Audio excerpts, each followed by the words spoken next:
चिंगारी आजादी की सुलगी मेरे जश्न में है, इनकलाब की ज्वालाएं लिपटी मेरे बदन में है।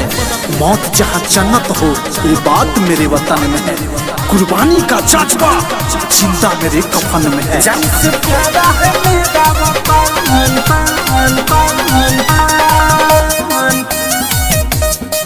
जान से प्यारा है मेरा वतन।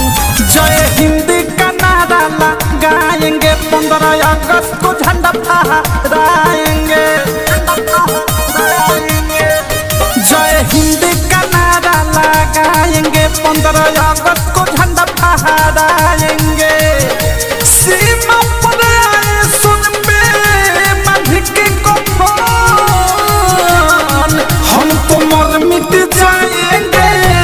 जान से प्यारा है मेरा वतन, हम तो मर मिट जाएंगे। जान से प्यारा है मेरा वतन,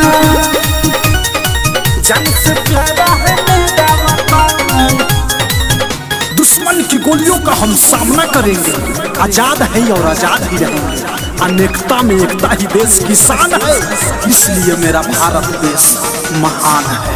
देश है तो हम है, सोच है हिंदुस्तानी का, करते नहीं है काम कभी शैतानी का।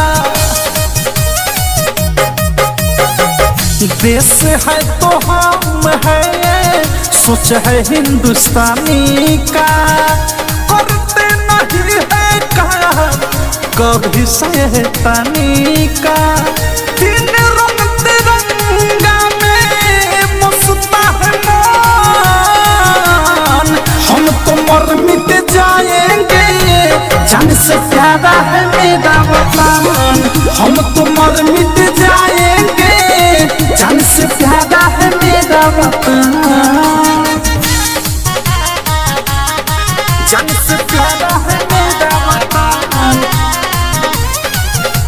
खूब बहती है अमन की गंगा, बहने दो मत फैलाओ देश में दंगा।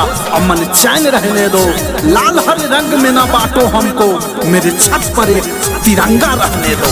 हम तो अमर नहीं, ये झंडा अमर है। राइटर राकेश कहे अब नहीं डर है। हम तो अमर नहीं, ये झंडा अमर है।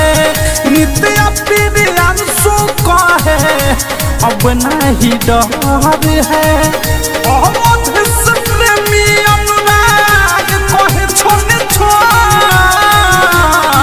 हम तो मर मिट जाएंगे।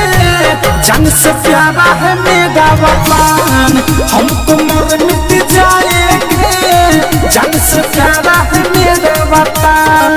जय हिंद का नारा लगाएंगे, 15 अगस्त को झंडा फहराएंगे।